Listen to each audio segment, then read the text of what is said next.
When you've been hurt that deeply, how can you possibly forgive?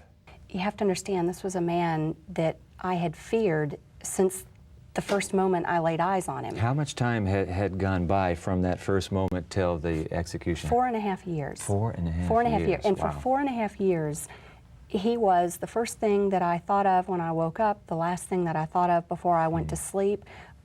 I would say, please don't let him be standing here if I wake up in the middle of the night. I was so terrified of him. I'm sure. So there was this great sense of relief that I was hoping to feel when he was finally gone, and I thought that part of my life would be over and I wouldn't have to fear anymore. But at the same time, the closer the execution got, the more anxiety I felt about it. You wake up the next morning, Debbie. What hit you when you saw that headline announced confirming the reality? I just was numb. Like I said, it's hard to describe. Did it bring the closure you were anticipating? No. No, and that would become even more evident in the days, the weeks, the months after. What happens to a person to move you to that closure? Something must have happened. You've had closure. Right, right. What's happened? What happened along the way? It was when I just turned back to God and sort of threw my arms up in the air and said, what's going to make this better?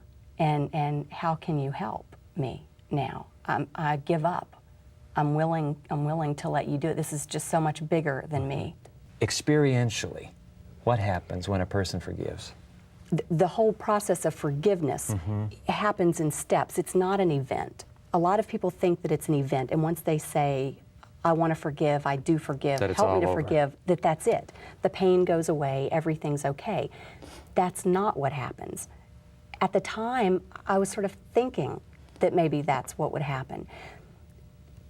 But I didn't even understand forgiveness at the time. What I wanted at that point was for the hate to go away, for this. I felt like I was the one who had been imprisoned for 4.5 years. Robert Lee Willie may have been behind bars, but I felt like I had been in prison.